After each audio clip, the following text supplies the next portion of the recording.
Hi, my name is Patty Riley, and I'm a Vice President with Pharma Intelligence. I'm going to be giving you an overview of trends in gene therapy this afternoon. I first wanted to show the list of Pharma Intelligence portfolio products, and most of these were used within this talk. And we'll start with trends in gene therapy. So I'm a presenter, and a contributor is my colleague Amanda Miklas, who's a primary analyst for Datamonitor Healthcare, and she helps with this presentation. The agenda today is an overview and background, regulatory update, a pipeline activity view, gene therapy deal making, challenges, and conclusions. Before I started, I wanted to share a quote from the FDA Commissioner Scott Gottlieb. I think that his quote mirrors the thoughts of many of us in the industry, that 2017 marked an inflection point for this sector, and that these transformational medicines are going to impact how we view diseases, but most importantly, how they will transform the lives of patients. This new paradigm comes with many challenges, and we'll be discussing those as we go along today.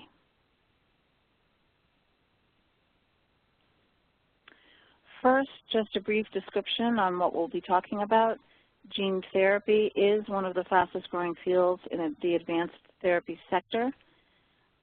Gene therapy involves the modification of genetic information either by introducing a correct version of a target gene or by blocking gene expression of a dysfunctional gene. And the ultimate goal is to treat or prevent a disease through genetic modification. Gene therapy involves in vivo and ex vivo approaches.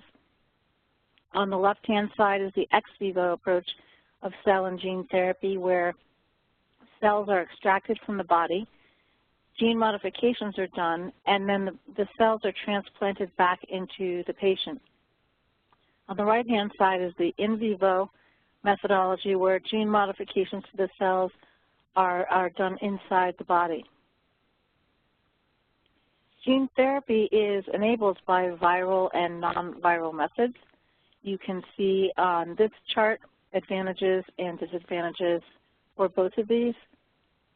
Advantages for viral vectors include the very efficient gene transfer into cells, and they can be adapted for either long-term gene therapy or transient transgene expression. Non-viral vectors are safe, they have low immunotoxicity, and they're low cost, but they're very large molecules, and that leads to poor efficiency of delivery, low transient expression, a lack of stability in serum, and an inability to enter the nuclear pore due to their large size. Most of the viral vector genes are removed to prevent viral replication and to reduce immunogenicity. Key viral types, lentivirus and retroviruses, are being used by many companies. A few examples include Editas, Juno, Fate, and Bluebird. Adenovirus is being used by Cellmedica and Renova. And AAV vectors are being used by Abiona, AGTC, Biogen, RegenXBio, and many more. Viral vectors are used more than non-viral vectors for delivery, and the high volume use of AAV is due to its safety, low immunogenicity, and long-term transgene expression.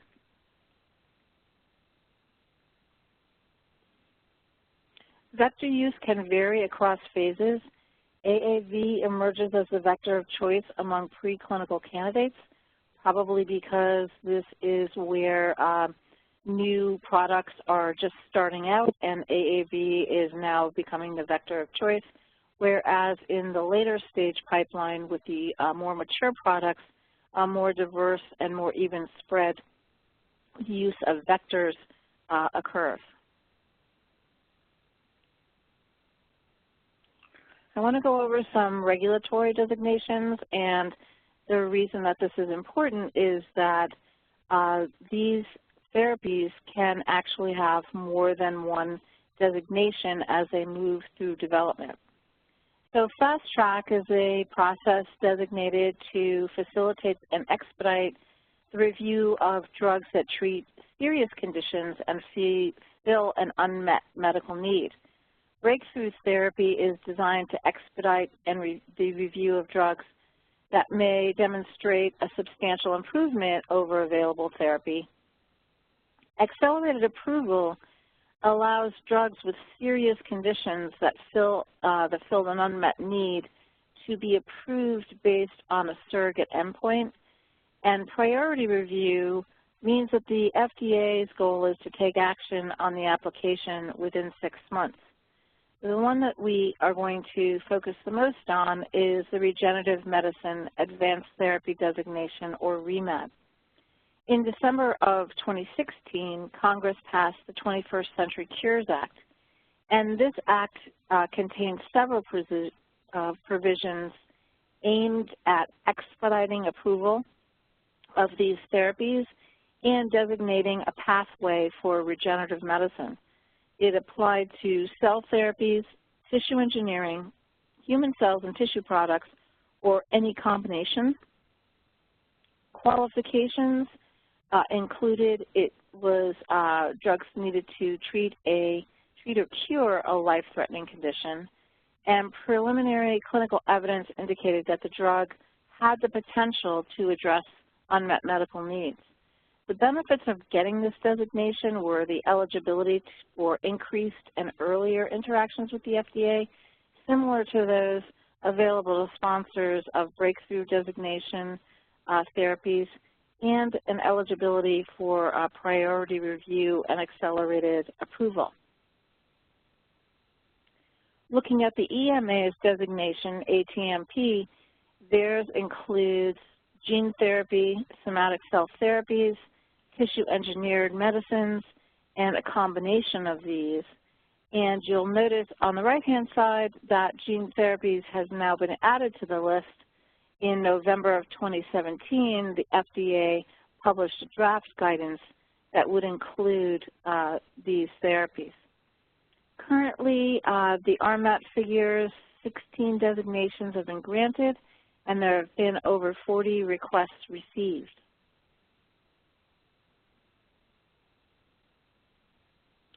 In Japan, 2 important acts were passed in 2014 regarding regenerative medicine, and the Pharmaceutical and Medical Devices Act defines regenerative medicine as a separate class from traditional pharmaceuticals and medical devices.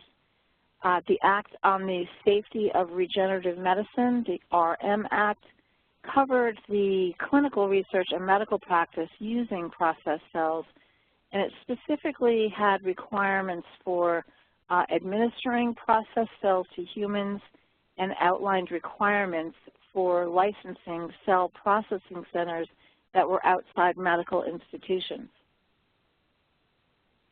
In 2017, these are the products that received the RMAT designation. You can see that they are for a number of different indications, and they are a mixture of in vivo and ex vivo. When asked, the CBA director said that the center had received 43 RMAT designation requests in total, but these 12 were granted. Some reasons for denial included no preliminary clinical evidence, problems with the study design, lack of controls, confusing outcome measures, and inconsistent results. So in 2018, these are the products that already have received the RMAT designation, and you'll notice that Abeona is listed here twice. They are the only company with 2 RMAT designated products, and these are both gene therapies. So what's next for approval in gene therapy? Well, lentiglobin from Bluebird has both breakthrough and a RMAT designation for beta thalassemia in phase 3, and they're expecting the MAA to be filed in mid-2018. BMN 270 from BioMarin has breakthrough therapy for hemophilia A in phase 3. They could have competition from Spark's SPK 8011, which is in phase 2, and following right behind.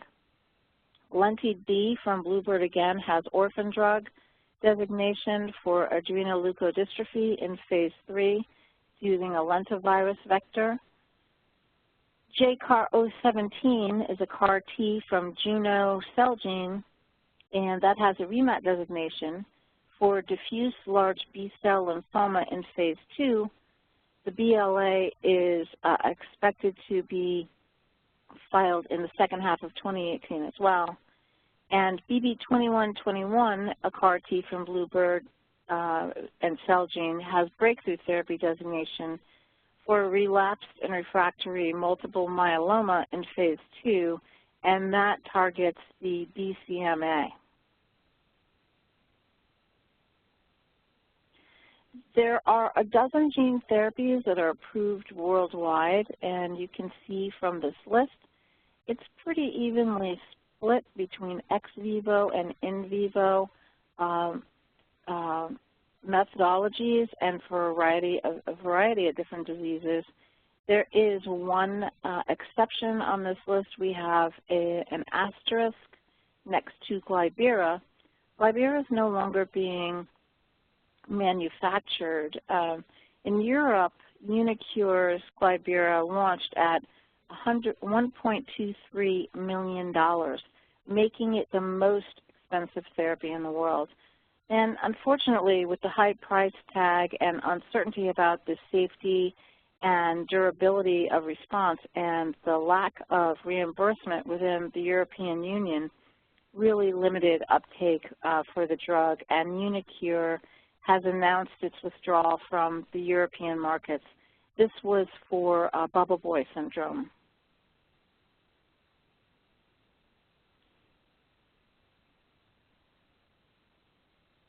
Looking at pipelines, after plateauing, the gene therapy pipeline is picking up speed.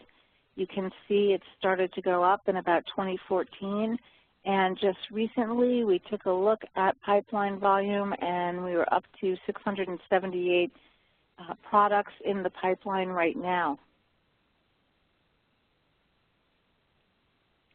Most gene therapies in development are focused on cancer. You can see from the larger pie chart here that 32% of these therapies are noted for cancer exclusively.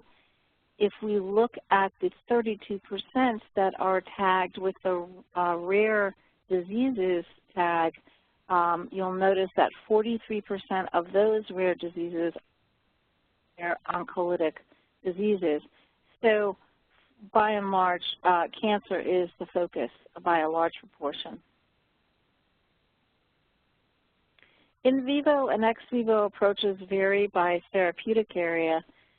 In vivo gene therapy accounts for nearly all of the rare non-oncology candidates, combined with a much smaller proportion of cell and gene or ex vivo therapies, and that can be seen on this portion of our chart right here. In cancer treatment, there's a much larger volume of cell and gene autologous therapies as seen on this side of the chart. And if we look at the right-hand side, you can see that for neurological, metabolic, sensory, and cardiovascular, and some musculoskeletal, it's highly focused on in vivo therapies.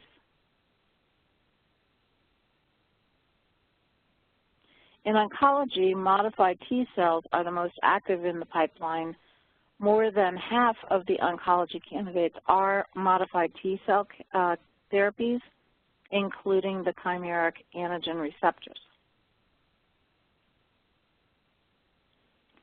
So what companies are at the top of the list for development pipeline gene therapies? Well, REGENXBIO tops the list with 16 products in the pipeline. Their primary areas are retinal and metabolic and neurodegenerative diseases. Their lead candidate is in phase 2 for hypocholesterolemia. Juno, now part of Celgene, has a CAR T therapy focus. Their lead candidate, JCAR017, is for diffuse large B-cell lymphoma. Kite Pharma, which is now part of Gilead, has phase 2 products in multiple cancer types, and their Yescarta has been approved for non-Hodgkin's lymphoma and B-cell ALL. Novartis's Kymriah recently received a second indication approval for B-cell lymphoma, similar to Yescarta's. Other active large pharma companies include GSK, Pfizer, and Sanofi. I took a look at clinical trial activity from 2012 to 2017, and the top graph we're looking at the total number of gene therapy trial starts. So you can see there is an increase in trial starts starting in 2014. 2015 had a pretty good year in trial starts. There was a dip in 2016 and then a recovery in 2017. Trying to understand why there was such a dip in 2016, I took a look at all of the trial starts, industry trial starts for all diseases from 2012 to 2017. And you can see that 2016 also had a dip relative to some of the other years. And I think, 2016 was kind of a transitional year. There was an election. There were worries about drug pricing and a little bit of uncertainty about the future. I think a lot of things combined to have some trials held off for a bit. The majority of industry activity for ongoing gene therapy trials is in phase 1 and phase 2, which is pretty obvious from this graph. These are all the ongoing industry-sponsored gene therapy trials as of last week, and as you can see, most of them are in phase 1 and phase 1/2. Oncology dominates current ongoing industry-sponsored gene therapy trials. You can see from this list that oncology trials far outnumber the number of trials in other areas, followed by cardiovascular, CNS, infectious diseases, and all the way down the list. Where are the clinical trials going on? By far, most of the trials are in the United States, followed by China. And China has a pretty robust gene therapy market. We can take a look at who is sponsoring those trials, and you can see on the right that the vast majority is domestic companies with ongoing trials. However, if you are running a trial in China, you have to have a domestic partner, and that really explains for the huge number of trials that are being sponsored by domestic companies. Among the international sponsors, there are no large pharma companies right now participating, but China is going through some sweeping changes, and they have proposed to merge their top regulatory agencies into one new combined body in a move to strengthen their regulatory oversight. And they're going to merge in what will now be called the China Drug Administration, or the CDA, and there will also be a formation of a new medical reimbursement agency, the MRA. One other thing of note on this slide is Japan, which made the list, but considering the innovative acts passed in 2014, there's not as much ongoing trials relative to the other geographies.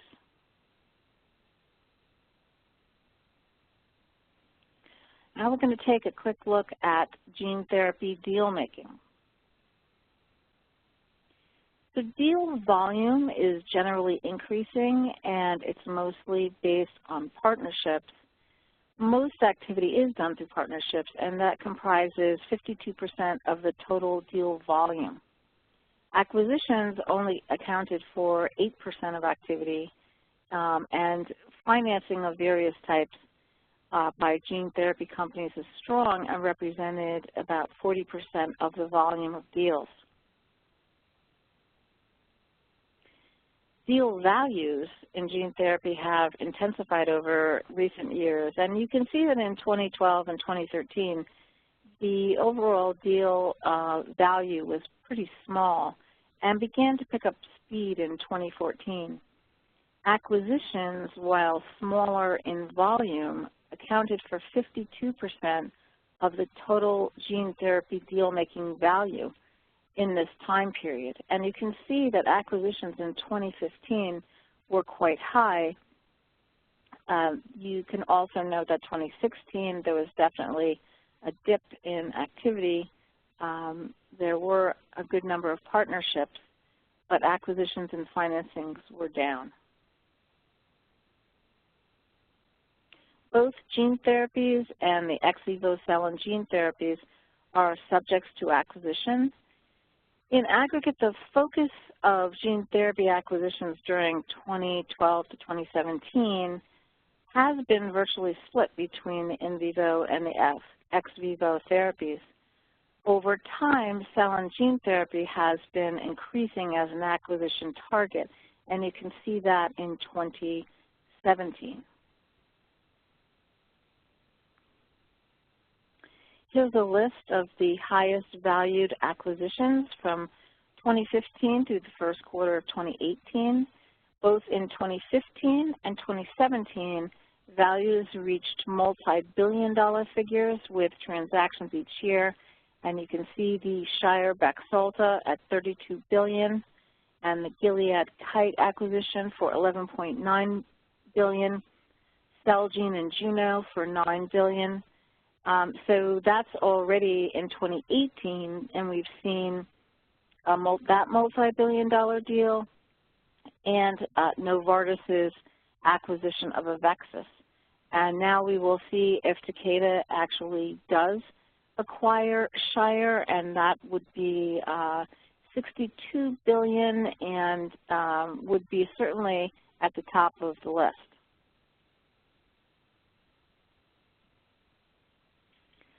Large pharma companies are active in deal making.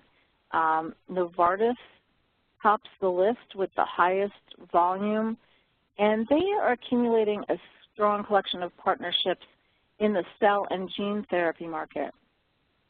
Celgene and GSK partnerships are also focused on cell and gene therapy, while Pfizer, Biogen, Sanofi, and Roche concentrate on the in vivo gene therapies.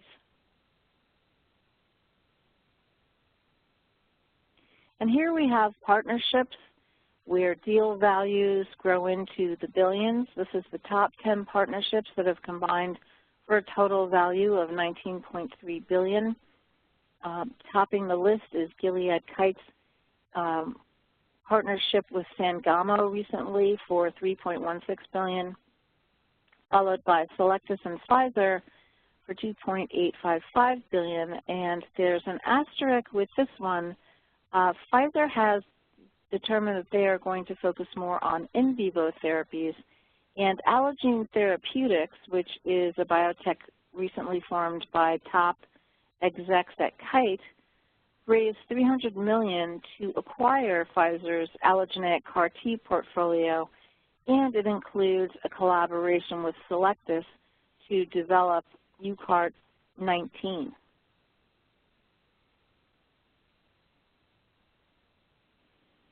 Companies working in gene therapy have raised a great deal of money through various financing types. The total financing transactions done by gene therapy companies has been increasing every year except for that dip in 2016. Gene therapy companies have done well in public markets and have raised more money on average per financing through IPOs and follow-ons, reflecting the favorable financing environment currently for biotech companies overall.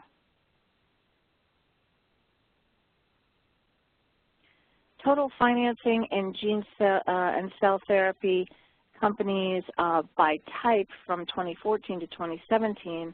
On the left-hand side, you can see that, once again, 2016 was lower in its financing. But what's interesting is that both cell and gene therapy companies have pretty similar amounts in terms of total financing by type. If we look at the right-hand side for financing by year and type of financing from 2015 to 2017, one thing that stands out is that in 2015, companies raised similar amounts across all the different types of financing. 2016 was once again down a little bit, but in 2017, the follow-ons for these companies was quite large, and I think that that really points to a more confidence in the market by companies, and these companies have things in the pipeline. They've already gone through their IPOs, and they've gotten quite a bit of financing through these follow-ons. Some examples, in 2017, Bluebird Bio raised $651 million in December of 2017. Kite raised $409.7 million in March of 2017.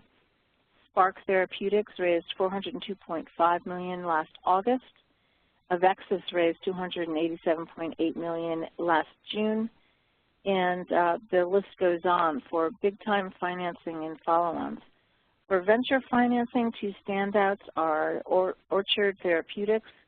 They raised $110 million in a Series B last December 20th, and Homology Medicines raised $83.5 million last August 1st.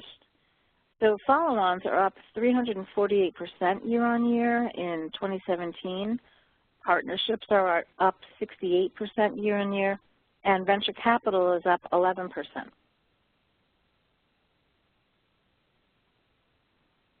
Looking at the top 10 IPOs in this list, excuse me, all but two companies are focused on cell and gene therapies, led by K West. You can see that's the top deal in 2015 at $238 million as the value for their IPO. And most of these, as you can see in the therapy category, are the ex vivo therapies.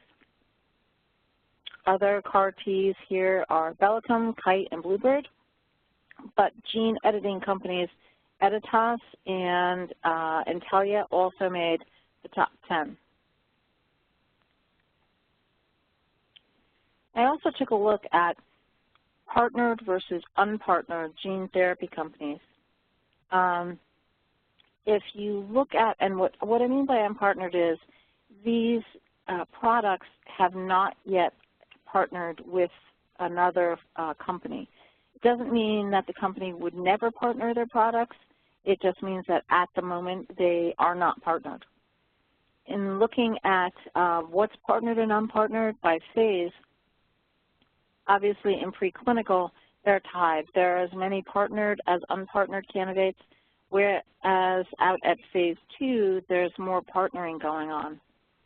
Preclinical partnering deals are often deals between universities, spin-outs, and startups and pharma, while biotechs like Homology and Trexon and Regenerative have been going it alone, and they're able to raise a lot of money. Bluebird has done both, and so it's kind of a mixed bag. I also looked at partnered versus unpartnered products by therapeutic area, and they're pretty much identical. So oncology is at the top of the list, followed by CNS, endocrine metabolic, musculoskeletal, CV, on down the list.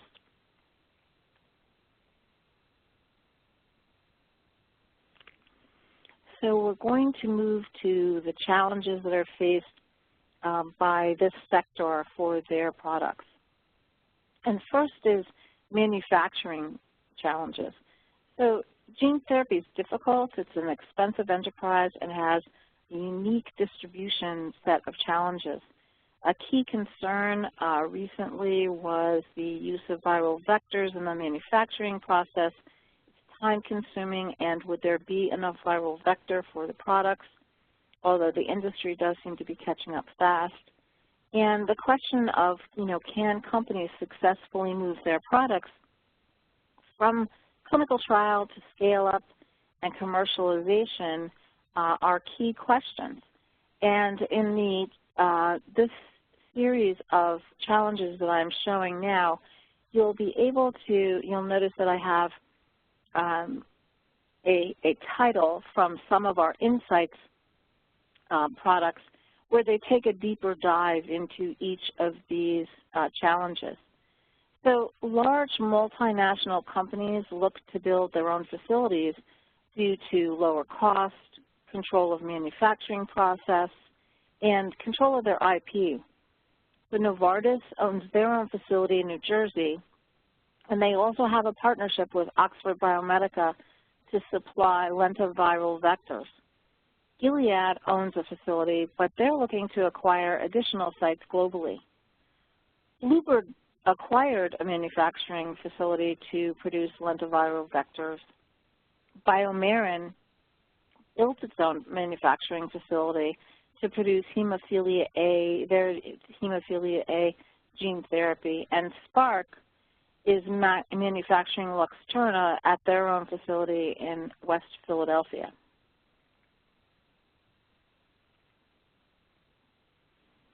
Commercial experience and challenges is another hurdle that is presented for this market.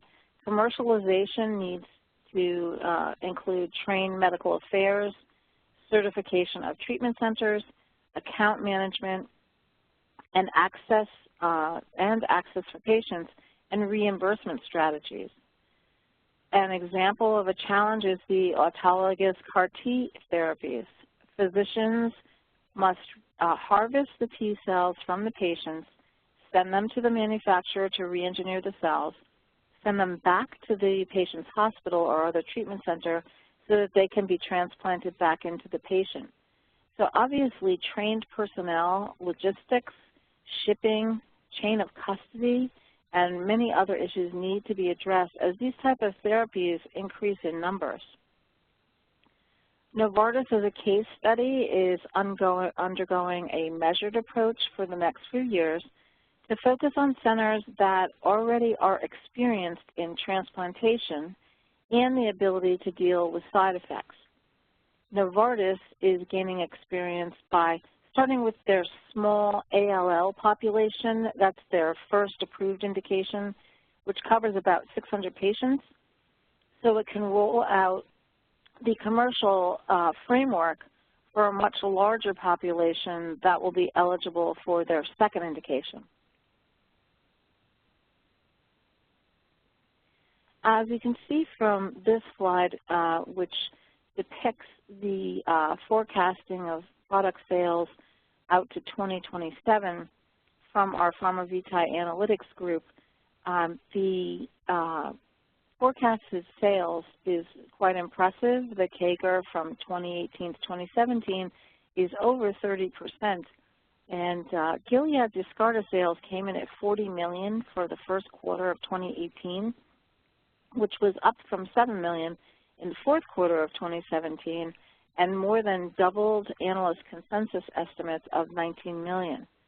Novartis's Kymriah sales in Q1 of 2018 totaled $12 million, but they just received the additional approval for diffuse large B-cell lymphoma indication, which is similar to the Yescarta indication. Pricing and reimbursement, another big issue. Hospitals and payers are concerned about paying for new treatments.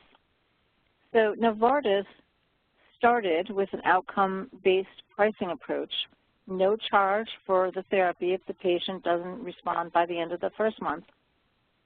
They also had in place for the Kymriah launch for the Centers for Medicare and Medicaid Services this outcome-based approach, and they are continuing to pursue this value-based approach for private payers.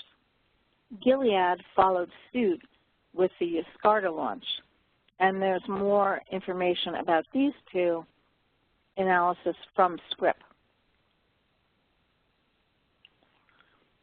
Spark priced Luxturna for inherited blindness at $850,000 for treatment in both eyes, which was below the $1 million price tag expected. And they had some unique market access plans.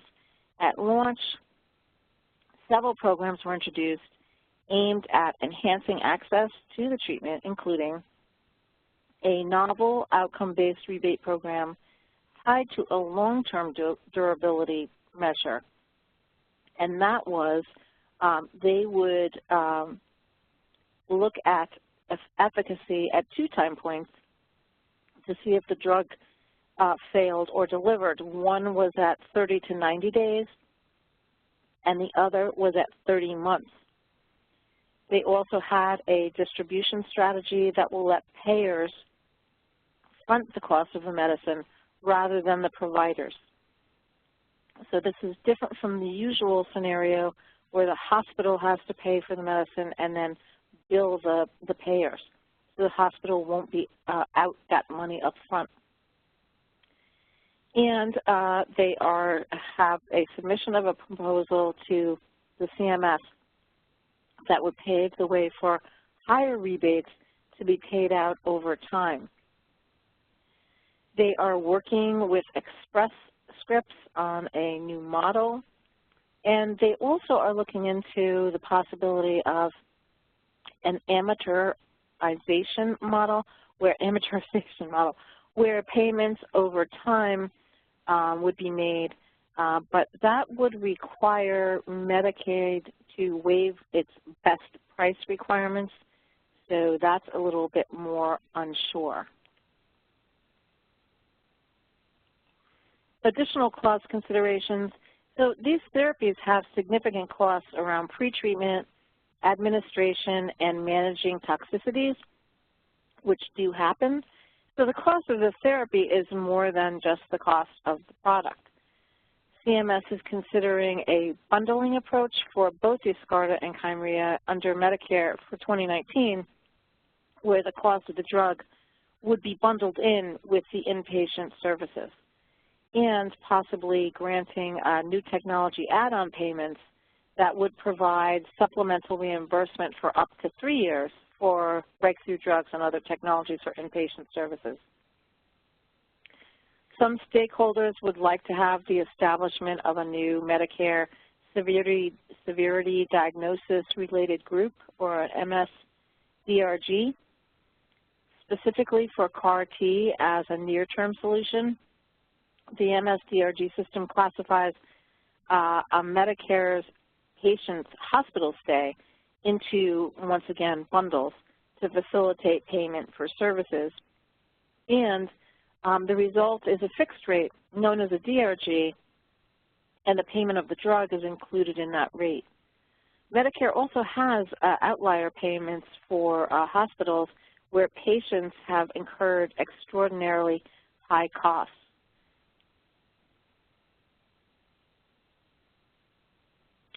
So in Europe, a couple of new developments. UK-based CGT Catapult recently announced the opening of a unique cell and gene therapy manufacturing center, and this would support and help develop the growing industry. Backed by £60 million from the UK government, the facility would provide advanced therapy companies with the infrastructure to develop manufacturing capabilities, systems for large-scale cell and gene therapy clinical studies and scale-up, and accelerated commercialization. CGT Catapult is also opening the first set of advanced therapy treatment centers, and this was formed as part of the government's investment of £146 million through its Industrial Strategy Challenge Fund. And these UK-based centers will work together to increase patient access to the advanced therapies on a national scale. They'll also establish best practices for manufacturing and safe and effective delivery of therapies. NICE, the UK Health Technology Assessment Body, is also conducting cost and effectiveness and clinical reviews for both Yescarta and Kymriah ahead of approval. And the prices for both of these products in the EU is likely to cause much debate, like they were in the US. The expected date for NICE's single technology appraisal for Gilead Kite is in October, it's October 24th. There's no date yet for Novartis, but NICE is evaluating their therapy for both the pediatric ALL and DLBCL indications for Kymriah at the same time. GSK had an agreement with the Italian medicine agency for reimbursement for Strimvelis based on outcomes and with staggered payments. GSK didn't expect a large investment return given the small number of patients that was expected to seek this treatment, but they were using this experience to explore different financing models ahead of future therapies.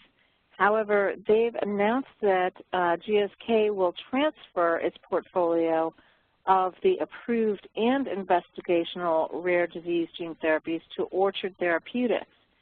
Orchard is strengthening their position in the in vivo gene therapy arena for rare diseases, and GSK is continuing to invest in the development of the ex vivo therapies with a focus on oncology. But this agreement will secure the continued development of the programs and access for the patients. Key takeaways and a summary. It's obvious that the development of gene therapies have been advancing at quite a rapid speed. Deal making in gene therapy is strong. Large pharma companies realizing the future potential are looking to small biotechs and startups for innovation and pipeline opportunities. This area poses unique manufacturing, commercialization, and reimbursement challenges to the industry. Public education, which is something that we did not talk about during this talk, will become increasingly important as awareness and anticipation grows. And Pharma Intelligence has a partnership with the Alliance for Regenerative Medicine, and we've been tracking together and analyzing this sector for quite a while. But ARM has been very focused also on initiating some public education, and they've started a group for this purpose. They've had some roundtable discussions, and we have held a couple of webinars together where key opinion leaders speak to participants in the field, patient advocacy groups, and patients to let everybody know what's going on in the field and progress being made. So with the first regenerative medicines in place, the next generation efforts are looking at ways to improve responses and extend survival, improve safety, make manufacturing processes easier and cheaper, and guarantee equitable patient access. Gene editing technologies are expanding the possibilities, and some of the highly personalized products of the CAR-Ts could be replaced with allogeneic off-the-shelf options produced by donor T cells.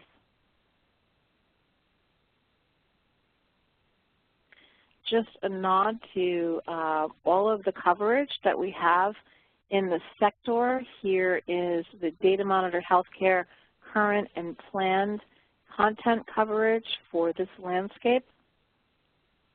And we have over 7,500 articles available in our Insights publications with our expert journalists analyzing the landscape for us in gene and cell therapies. Thank you for your attention, and if you have any further questions, my address is on this slide as well as Amanda Miklas's, and we'd be happy to answer any further questions.